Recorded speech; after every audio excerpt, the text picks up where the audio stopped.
Hello friends, welcome back to my channel. আজকে আরো একটি গুরুত্বপূর্ণ সেট নিয়ে চলে এসেছি বায়োলজি ও এনভায়রনমেন্টাল সায়েন্সের উপরে। যারা আগের 9টি সেট দেখোনি এখনো পর্যন্ত তারা অবশ্যই দেখে নেবে।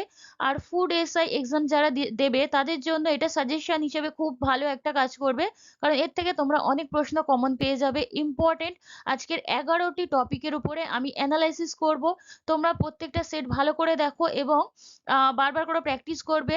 যারা টেলিগ্রাম চ্যানেলে এখনো পর্যন্ত যুক্ত হয়ে যাওনি তারা আগেই যুক্ত হও এবং সেখান থেকে পিডিএফ গুলো কালেক্ট করে তোমরা প্র্যাকটিস করতে থাকো। এবং ফুড এসআই যে 52টা প্র্যাকটিস সেট দেওয়া রয়েছে সেগুলো তোমরা প্লেলিস্ট চেক করে অবশ্যই দেখে নেবে। জিওগ্রাফির উপরে চ্যাপ্টার ওয়াইজ আমি কয়েকটি ক্লাস দিয়েছি, সেগুলো খুবই ইম্পর্টেন্ট এই এক্সামগুলির জন্য। সামনে আরো অনেক এক্সামস আছে, যেমন মিসলেনিয়াস, ক্লার্কশিপ যারা এক্সাম দেবে তাদের জন্য খুবই ইম্পর্টেন্ট। এবং নেক্সট ইয়ার যারা ডাব্লিউবিসিএস দেবে তাদের জন্য এই ভিডিওগুলো খুবই গুরুত্বপূর্ণ একটি ভিডিও হতে চলেছে। তাহলে শুরু করছি আজকের ভিডিওটি। প্রথমেই আলোচনা করব মানব দেহের বিভিন্ন অঙ্গের সংখ্যাগুলো নিয়ে, যেগুলো প্রত্যেকটা এক্সামসে আসতে থাকে। তোমরা দেখে নাও, মানুষের মোট অস্থি সংখ্যা কয়টি? 206টি। মানুষের করটির অস্থি সংখ্যা 22টি। মানুষের মেরুদণ্ডের অস্থি সংখ্যা 33টি। এগুলো তোমরা মুখস্থ করে নেবে। একবার করে তোমরা জাস্ট যদি চোখটা বুলিয়ে নাও তাও অনেক কাজে দেবে। মানুষের করটিক স্নায়ু বা পাঁজরের সংখ্যা দুটোই 12 জোড়া করে রয়েছে। মানুষের সুষুম্না স্নায়ুর সংখ্যা 31 জোড়া। কানের মোট হাড়ের সংখ্যা 206টি। মানুষের দুধে দাঁতের সংখ্যা 20টি। মানুষের মোলার দাঁতের সংখ্যা 12টি। মানবদেহে মোট পেশির সংখ্যা রয়েছে 639টি। কিডনির সংখ্যা 2টি। মাঝারি কানের হাড়ের সংখ্যা 6টি। মানুষের দাঁতের প্রকারভেদ রয়েছে 4টি। মানুষের রক্তে রক্তকণিকার সংখ্যা 3 প্রকার। মানুষের প্রতিটি কোষে ক্রোমোজোমের সংখ্যা 23 জোড়া। হৃৎপিণ্ডে প্রকোষ্ঠের সংখ্যা 4টি। নবজাত শিশুর হাড়ের সংখ্যা 300টি। মানুষের পায়ে হাড়ের সংখ্যা 33টি। মানুষের হাতে পেশির সংখ্যা রয়েছে 72টি। প্রতিটি কানে হাড়ের সংখ্যা 3টি করে রয়েছে। বুকে হাড়ের সংখ্যা 25টি। মুখে হাড়ের সংখ্যা 14টি। স্কালের মধ্যে হাড়ের সংখ্যা 22টি। পূর্ণবয়স্ক ব্যক্তির শরীরে অ্যামাইনো অ্যাসিডের সংখ্যা 20টি। দেখো এতগুলো প্রশ্ন তোমরা একসাথে পেয়ে যাচ্ছ। সো এটা খুবই ইম্পর্টেন্ট একটি ভিডিও হতে চলেছে। তোমরা ভিডিওটা প্লিজ শেষ পর্যন্ত দেখবে, কারণ অনেক বাছাই করে আমি এই ভিডিওগুলো তোমাদের জন্য নিয়ে আসছি। চলে যাচ্ছি পরের টপিকে। পরের টপিক হবে শ্বসন। শ্বসনের উপর কিছু গুরুত্বপূর্ণ প্রশ্ন আমি এখানে আলোচনা করব। শ্বসন হলো একটি অপচিত বিপাক। এর আগের ভিডিওটি যারা এখনো দেখোনি দেখে নেবে, কারণ ওখানে আমি সালোক সংশ্লেষ নিয়ে কিছু ইম্পর্টেন্ট প্রশ্ন আমি দিয়ে দিয়েছি। নেক্সট যেসব ভিডিওগুলো আসবে সেখানেও আমি বিভিন্ন চ্যাপ্টার ধরে ইম্পর্টেন্ট প্রশ্নগুলো তোমাদের সামনে নিয়ে আসবো।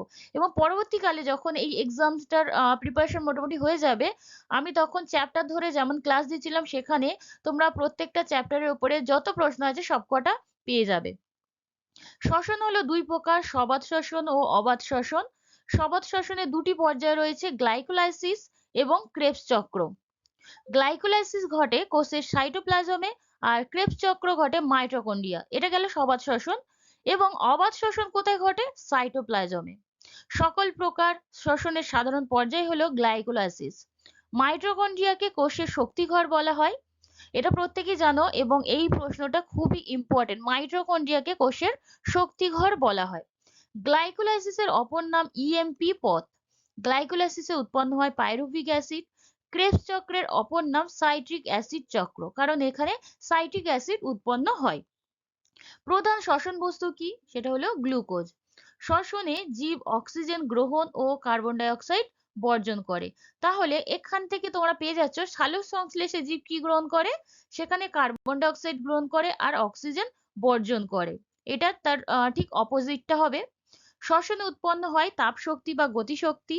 শ্বসন প্রক্রিয়াটি কোষের ভিতরে ঘটে। পরের টপিক আছে বৃক্ক। বৃক্ক থেকে কি কি প্রশ্ন করতে হবে? দেখো, বৃক্কের গঠনগত ও কার্যগত একক হলো নেফ্রন। বৃক্ক সংক্রান্ত বিদ্যাকে বলা হয় নেফ্রোলজি। প্রতিটি বৃক্কে নেফ্রনের আকৃতি সিম বীজের মতো দেখতে হয়। কৃত্রিম বৃক্ক যে পদ্ধতিতে কাজ করে সেটা হলো ডায়ালিসিস। এই নামটা তোমরা অনেকেই প্রত্যেকেই জেনে থাকবে। মূত্রের বর্ণ স্বাভাবিক হলুদের কারণ কি? ইউরোক্রোম। আর অস্বাভাবিক হলুদের কারণ হলো বিলিরুবিন।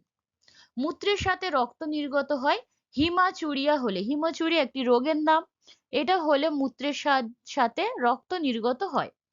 দৈনিক স্বাভাবিক মূত্র ত্যাগের পরিমাণ প্রায় 1.5 লিটার। বৃক্কের একটি রোগের নাম নেফ্রাইটিস, যেটি একটি ভাইরাস ঘটিত রোগ। পরের টপিক হলো বৈজ্ঞানিক বিভিন্ন পদ্ধতির জনক কারা আছেন? ভারতের বাস্তুবিদ্যার বা আধুনিক পরিবেশবিদ্যার জনক হলেন রামদেব মিশ্র। এই জনকগুলোর নাম তোমরা খুব ভালো করে করে রাখবে। এগুলো বিশেষ করে আমি বৈজ্ঞানিক যত পদ্ধতি আছে সেগুলো দেওয়ার চেষ্টা করেছি। বংশগতি বিদ্যার জনক কে? মেন্ডেল। জীববিদ্যা ও প্রাণীবিদ্যার জনক অ্যারিস্টটল। মনোবিজ্ঞানের জনক কে আছেন? Wilhelm wound. জীবাণুবিদ্যার জনক লুই পাস্তুর। বিবর্তনবাদ তত্ত্বের জনক ডারউইন।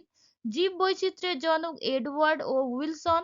বৈজ্ঞানিক ব্যবস্থাপনার জনক ফ্রেডরিক উইন্সলো টেলর। সাইটোলজির জনক রবার্ট হুক। প্রত্যেকটা তোমরা ভালো করে বারবার করে প্র্যাকটিস করবে, কারণ যদি তোমরা প্র্যাকটিসটা ভালো করে না করো তোমরা কিন্তু এক্সাম হলে গিয়ে অনেক প্রবলেম ফেস করবে। তাই এখন থেকে ভালো করে প্র্যাকটিস করার বেশি দেরি নেই। এখন সময় হচ্ছে জাস্ট শুধু চোখ বুলিয়ে নেওয়ার, প্রত্যেকটা প্রশ্ন বারবার করে চোখ বোলাও, তাহলে তোমাদের অবশ্য মনে থাকবে।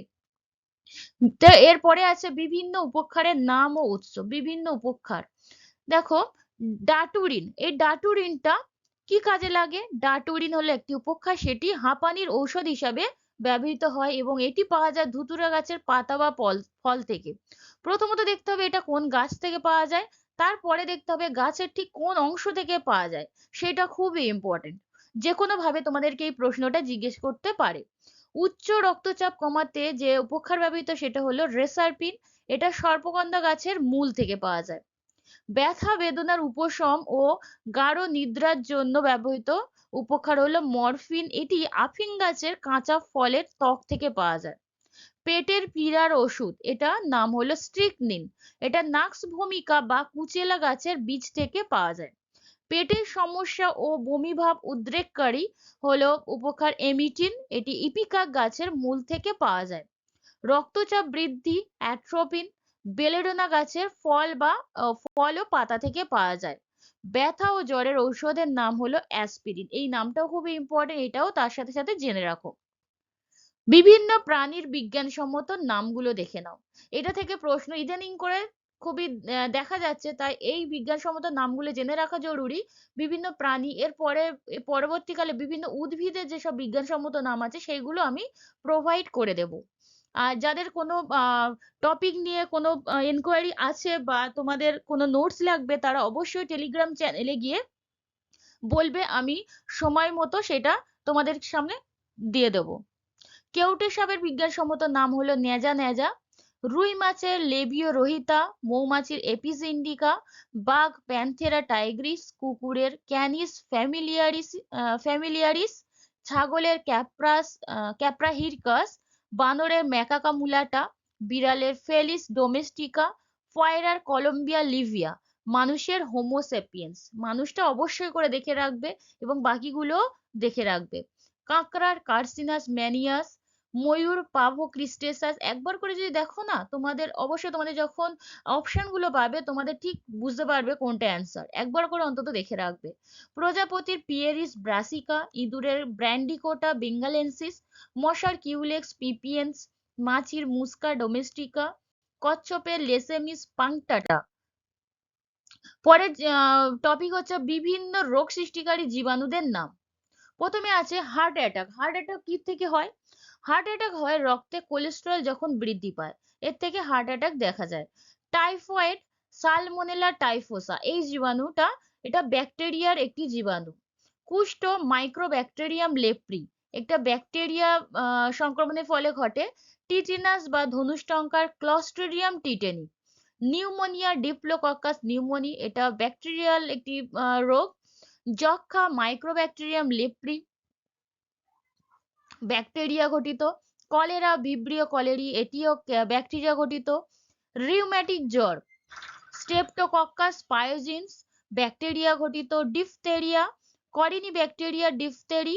হুপিং কাশি, বর্ডিটেল্লা পার্টোসিস, ব্যাকটেরিয়া ঘটিত। এবং ফাইলেরিয়া, উচ্চেরিয়া ব্যানক্রাফ, এটি একটি কৃমি ঘটিত রোগ।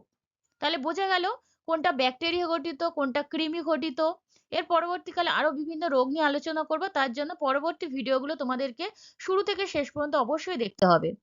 পরের টপিক আছে বিভিন্ন রোগ প্রতিরোধক ভ্যাকসিন ও তাদের যারা আবিষ্কর্তা রয়েছে সেই নামগুলো জেনে রাখাটা খুবই জরুরি। যক্ষ্মা রোগের প্রতিষেধকের নাম কি? যক্ষ্মা রোগের প্রতিষেধক হচ্ছে বিসিজি টিকা। এর আবিষ্কারক হলেন অ্যালবার্ট ক্যালমেট গুয়েরিন। পোলিও রোগের প্রতিষেধক সল্ক টিকা এবং ওপিভি বা ওরাল পোলিও ভ্যাকসিন, এটার আবিষ্কার করেছেন জোনাস সাল্ক। জলাতঙ্ক রোগের টিকা বা ভ্যাকসিন র্যাবিস ভ্যাকসিন, যেটা আবিষ্কার করেছেন লুই পাস্তুর। ডিফথেরিয়া, হুপিং কাশি, টিটেনাস বা ডিপিটি, এর ভ্যাকসিনের নাম হলো ডিপিটি, এটা ট্রিপল অ্যান্টিজেনও বলা হয় একে। হাম, মামস, রুবেলা, এইটার টিকা হলো এমএমআর এবং আবিষ্কার করেছেন Maurice Hilleman. Small pox vaccinia, Edward Jenner আবিষ্কার করেছেন। কলেরা রবার্ট কচ।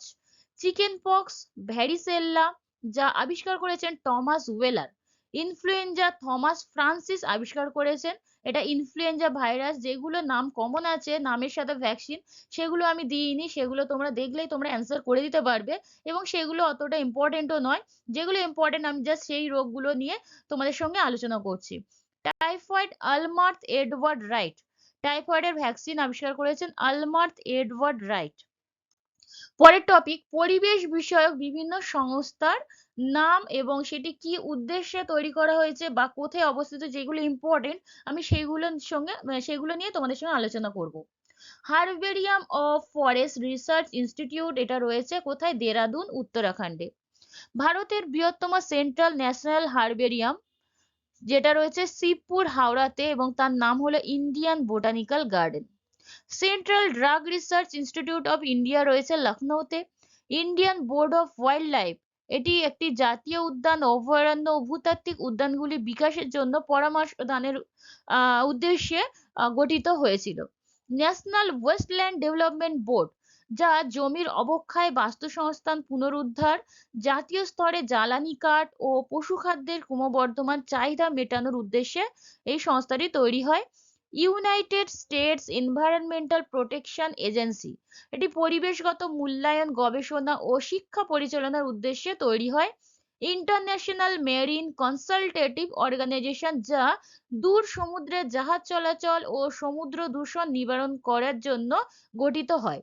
South Asia cooperative environment programme, Bharat, Bangladesh, Sri Lanka, Bhutan, Pakistan, Iran প্রভৃতি দেশের মধ্যে পরিবেশ সংক্রান্ত জ্ঞান ও তথ্য আদান প্রদান করার লক্ষ্যে গঠিত হয়েছিল। United Nations educational, scientific and agricultural organisation, যা সমস্ত দেশগুলি শিক্ষা, গবেষণা, তথ্য ও সংস্কৃতির আদান প্রদান ও বিস্তারের লক্ষ্যে গঠিত হয়। বা UNESCO. Environment defence fund organisation, এটি রয়েছে আমেরিকা যুক্তরাষ্ট্রে। World commission on environment and development, যা রয়েছে রিও ডি জেনেরোতে। আর organisation of the petroleum exporting countries, এটির হেডকোয়ার্টার বা সদর দপ্তর হলো ভিয়েনা, অস্ট্রিয়াতে। পরের টপিক হচ্ছে মাছের বিভিন্ন পাখনার কাজ।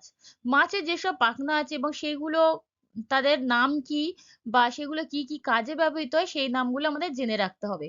মাছের দেহে 7টি পাখনা থাকে, এটা খুবই ইম্পর্টেন্ট একটি টপিক, এর থেকে প্রশ্ন আসে। মাছের দেহে 7টি পাখনা থাকে, যথা 2টি জোড় পাখনা, সেটা হলো বক্ষ পাখনা আর শ্রোণী পাখনা।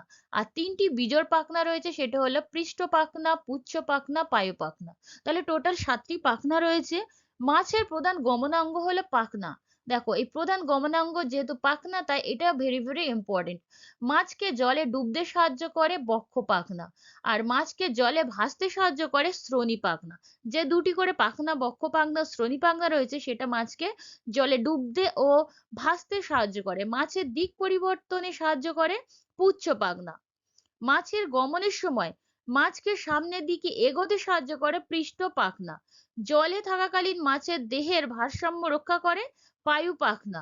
জলের মধ্যে প্লবতা নিয়ন্ত্রণ করে ওপরে নিচে ওঠানামা করতে সাহায্য করে মাছের পটকা বা বায়ুথলি।